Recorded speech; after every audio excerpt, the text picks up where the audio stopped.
Imaginaos salir a trotar un domingo, hacer un tiempo decente, pero del montón en el maratón de vuestra ciudad. Y la típica carrera popular, vaya. Exacto.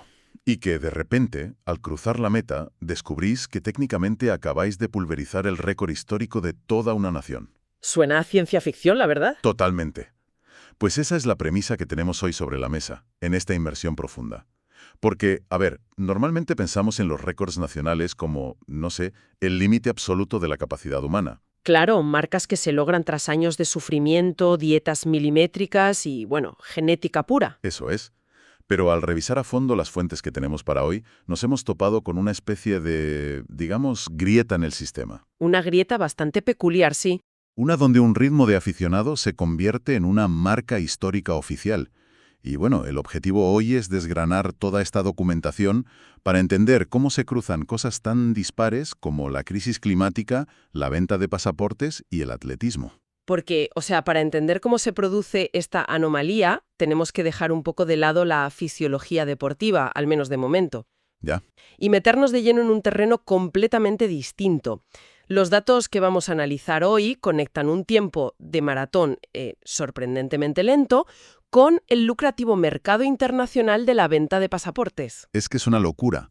Vale, vamos a desempacar esto paso a paso, porque la idea choca de frente con todo lo que asumimos sobre el deporte federado. Sí, choca bastante. El detonante de toda esta investigación nos lleva al Pacífico Sur, concretamente a la pequeña isla de Nauru. Nauro. Exacto. Según los registros oficiales de las fuentes, el récord nacional de maratón masculino de este estado soberano está fijado en 3 horas, 48 minutos y 6 segundos. O sea, un 3:48. Eso es. Y cualquiera que esté un poco familiarizado con el asfalto sabe que eso es un ritmo aproximado de 5 minutos y 24 o 25 segundos el kilómetro. Que es el clásico objetivo de bajar de las 4 horas. Exactamente. Un esfuerzo súper respetable para un corredor popular, sin duda. Pero, a ver, a nivel de élite mundial, eso es prácticamente el ritmo de calentamiento. Ya. Es que si cruzamos esa marca con los datos de participación general que nos dan las fuentes, fíjate en el contraste masivo. A ver, Los documentos toman como referencia una prueba masiva y rapidísima como es el Maratón Valencia, Trinidad Alfonsa Zurich. madre mía, Valencia. Palabras mayores. Totalmente. Pues mira, en su última edición cruzaron la línea de meta 30.777 personas. Una barbaridad de gente. Sí, sí, pero atiende a esto. Si filtramos los tiempos oficiales de esa sola mañana en Valencia, resulta que 17.985 corredores entraron por debajo de las 3 horas y 48 minutos. Espera, espera. Vamos a dimensionar esto. ¿Me estás diciendo que casi 18.000 personas 18.000, sí. en una sola carrera, en una sola ciudad, corrieron más rápido que el mejor tiempo jamás registrado en la historia de un país entero? Así es. Más de la mitad de los participantes de esa carrera batirían el récord nacional de Nauru. Es que es un volumen de gente que llenaría un estadio de fútbol pequeño, todos superando una plusmarca nacional en cuestión de unas pocas horas. O sea, esto me hace replantearme el concepto mismo de lo que consideramos un logro histórico. Es inevitable, claro. Porque si una multitud de esa magnitud puede reescribir una marca nacional antes de la hora de comer, ¿qué significa realmente tener un récord? Parece que estamos ante un fallo del sistema. Bueno, una anomalía estadística, desde luego. Sí, más que deportiva. Pero, a ver, aquí está el truco. El sistema funciona exactamente como está diseñado.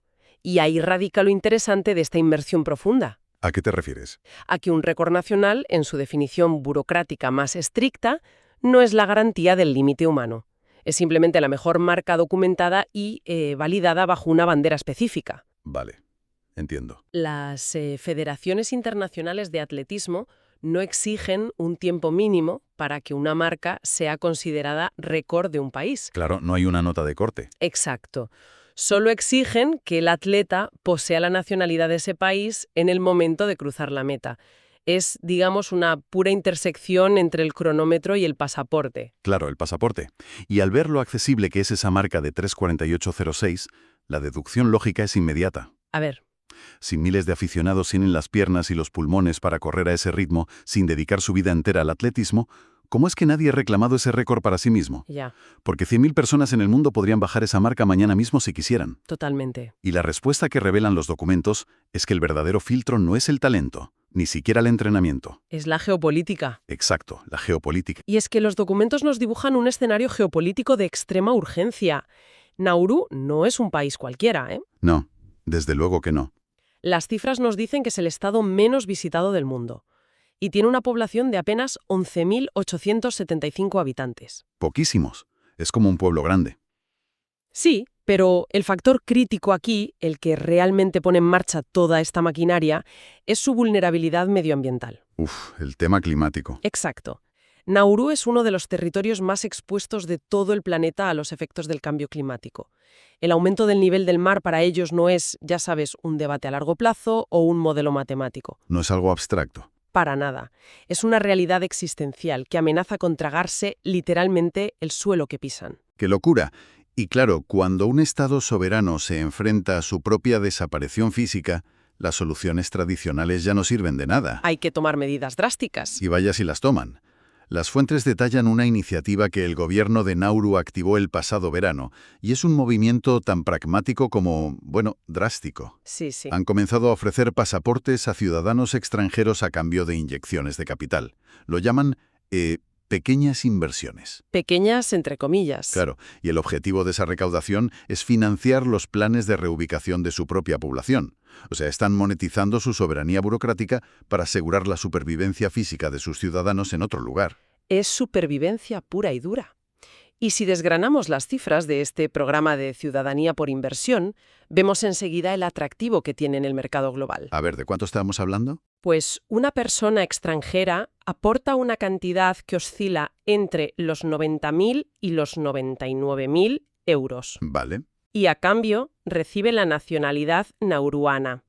Pero el verdadero producto que están comprando no es el arraigo a una islita del Pacífico. Obviamente no. Es la movilidad internacional. O sea, este pasaporte permite la entrada sin necesidad de visado a 89 países. ¡Wow! Para inversores de ciertas nacionalidades que sufren bloqueos burocráticos constantes en aeropuertos europeos o americanos, pagar menos de 100.000 euros por un salvoconducto global de este calibre Es calderilla. es una transacción tremendamente rentable, ¿sí? Es que claro, 100.000 euros es muchísimo dinero para el ciudadano de a pie, pero en el nivel de los ultrarricos o los grandes inversores internacionales, eso no es nada. Es un trámite. Compra este pasaporte por pura conveniencia financiera y de movilidad.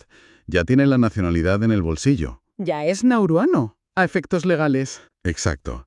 Si a esa persona, por casualidad, le gusta salir a correr los domingos, se inscribe en un maratón oficial, se calza sus zapatillas y mantiene un ritmo de 5,20 el kilómetro. Automáticamente inscribe su nombre en los libros de historia. Exacto. Del atletismo mundial, además. Lo que no me entra en la cabeza es cómo el deporte oficial valida esto. O sea, las instituciones atléticas simplemente aceptan un pasaporte obtenido por transferencia bancaria como prueba válida de representación deportiva. Pues sí.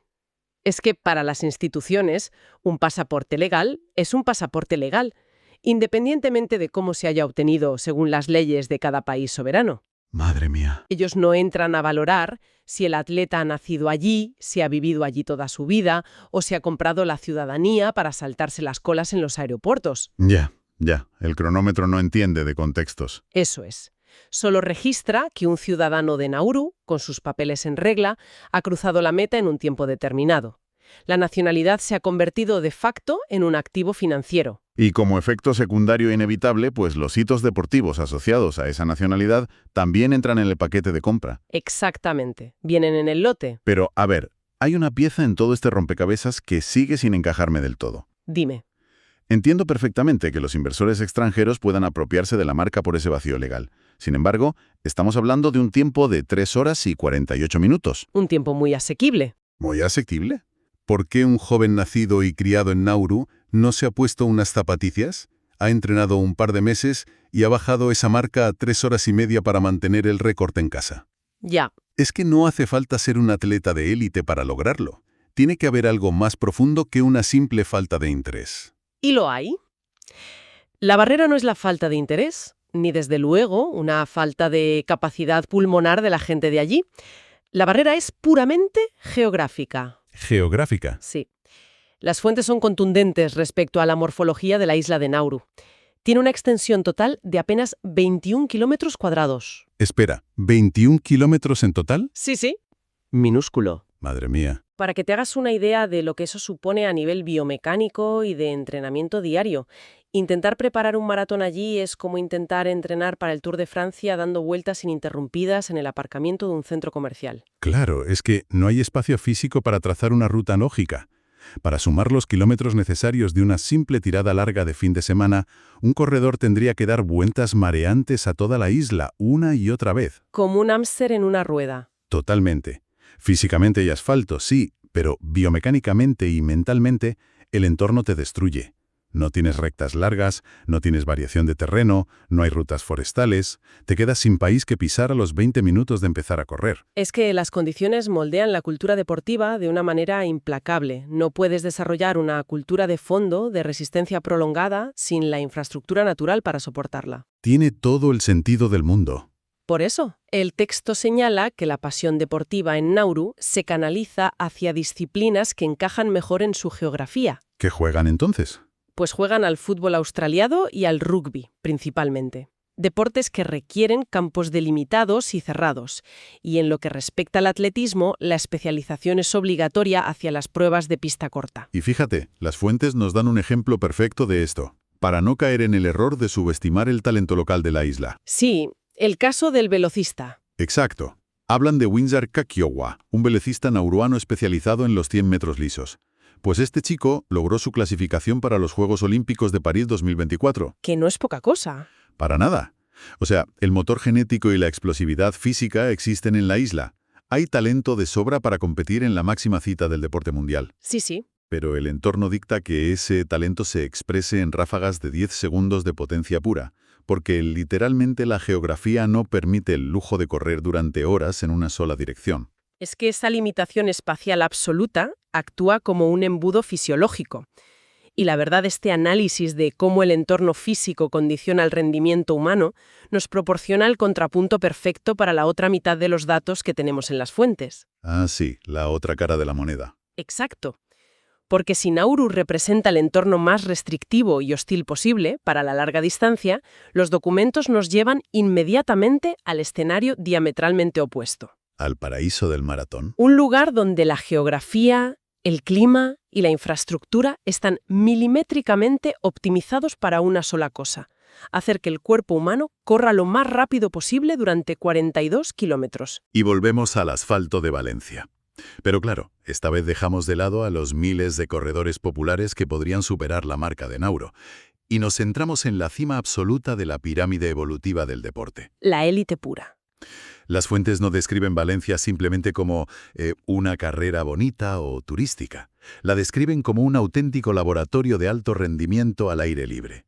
La élite mundial aterriza allí sabiendo que es el lugar diseñado para reescribir la historia. Y es que la altimetría plana de la ciudad es solo el principio. Ya. Las fuentes detallan la amplitud de las avenidas, que evita frenadas bruscas en las curvas, también la protección contra el viento que ofrecen los edificios, la temperatura promedio ideal en diciembre. O sea, todo está pensado. Todo confluye para reducir la fricción al mínimo indispensable. Y el resultado, bueno, está documentado en un aluvión de récords nacionales que rozan los límites actuales de la fisiología humana. Danos algunos ejemplos porque las cifras son una pasada. Pues mira, Aman Alpetros, por ejemplo, paró el cronómetro en 2 horas, 4 minutos y 3 segundos para establecer el nuevo récord absoluto de Alemania. Un 2:04 es correr por debajo de los 3 minutos el kilómetro durante más de 2 horas. Es una locura. Y no es un caso aislado. Las notas también recogen cómo el noruego Awet Kibrav destrozó el récord de su país en su absoluto debut en la distancia, con un 2:04.24. En su debut, ojo. Sí, telita. O el japonés Suguru Osako, fijando la plusmarca nipona en 2:04.55. O sea, no estamos leyendo una simple lista de buenos tiempos de un domingo cualquiera. Para nada. Estamos viendo cómo potencias mundiales enteras, con infraestructuras deportivas multimillonarias detrás, ven sus límites históricos redefinidos simultáneamente en la misma mañana y en las mismas calles. Y el impacto en la categoría femenina es aún más revelador de este fenómeno de optimización brutal. Sí. Hablamos de la belga Chloé Herbiet, con 2 horas 20:38 segundos, la finlandesa Alisa Vainio con 2:20:48, ¡Wow! o incluso atletas de otras latitudes como Sesta Santoshi, logrando el récord para Nepal con 2:40:23 y Bibiro Ali Taher para Chad con 2:46:41. Madre mía. Son 6 récords nacionales femeninos destrozados de una tacada. Pero ¿hay una dinámica subyacente en las atletas europeas y oceánicas que mencionan los datos que demuestra hasta qué punto este circuito altera la estadística mundial? Ahí está el detalle. Me dejó totalmente descolocado al leer las fuentes preparándome esto. Es muy fuerte. Hay atletas como la australiana Jessica Stenson, que fijó su récord en 2:21:24, o la austriaca Julia Mayer, con 2:26:08, que no se limitaron a batir las marcas históricas de sus países sin más. No. El dato fascinante, la verdadera locura, es que arrebataron o rebajaron plusmarcas nacionales que ya se habían establecido previamente en ese mismo maratón de Valencia. Es un bucle. Es un bucle continuo. Las atletas ya no viajan buscando superar el récord de su país en abstracto. Viajan a Valencia para superar el récord que su propio país ya había dejado grabado en esas mismas calles años antes. La ciudad parece estar compitiendo literalmente contra sí misma en un proceso de perfeccionamiento infinito. Es que esa es la culminación de la ingeniería deportiva. Y creo que si ponemos ambos extremos de nuestra investigación frente a frente, la perspectiva general de lo que significa un maratón cambia drásticamente para quienes nos escuchan. Desde luego. Porque en el mismo deporte, midiendo exactamente la misma distancia de 42.195 metros, conviven dos realidades que no podrían estar más alejadas en este mundo. Ya te digo. Por un lado, marcas de 2 horas y 4 minutos que representan la frontera biomecánica de la especie humana, impulsadas por zapatillas de placa de carbono, asfalto optimizado y equipos médicos detrás. Sí, la tecnología apunta al servicio del ser humano. Y por el otro lado, en ese mismo asfalto, fíjate, la posibilidad real de que alguien trotando tranquilamente a 5:25 el kilómetro lleve en su bolsillo un récord nacional de 3 horas y 48 minutos. Es irónico, sí. Sostenido por un pasaporte de casi 100.000 euros comprado a un país que se está hundiendo en el océano. Es que hemos empezado preguntándonos cómo un aficionado podía tener una marca histórica, y las fuentes nos han obligado a recorrer un camino increíble. Completamente inesperado. Desde la angustia medioambiental de Micronesia y esa geografía de 21 kilómetros que impide correr en línea recta, pasando por la fría burocracia transaccional de los visados globales hasta, chocar con el perfeccionismo obsesivo de la élite mundial en Valencia. Y todo entrelazado por un simple cronómetro digital. A mí el análisis de estos datos me demuestra que los hitos deportivos no flotan en el vacío. No, desde luego que no. Están profundamente anclados a la topografía, a la economía de supervivencia de un lugar y, por supuesto, al clima. Totalmente. Pero a ver, de todos los datos cruzados hoy, hay una proyección a futuro en los documentos que plantea un escenario interesantísimo y muy complejo. A ver, cuéntanos. Sabemos que el gobierno de Nauru está financiando la reubicación de sus ciudadanos porque a nivel geológico el tiempo se les agota. Tristemente sí. Pues si los modelos climáticos más severos se cumplen y el nivel del mar termina por cubrir por completo esos 21 kilómetros cuadrados, la nación soberana dejará de existir geográficamente. Qué duro pensar en eso. Y cuando un país desaparece bajo el agua, ¿qué ocurre con sus récords de atletismo? Ostras. Resulta profundamente irónico pensar que si Nauru es devorada por el Pacífico, su récord nacional de maratón podría no desaparecer con la isla. Podría seguir vivo, intacto, en los archivos de la Federación Internacional. Claro. Es más, sobreviviendo a la nación que le dio su bandera. Creo que es algo para darle una vuelta.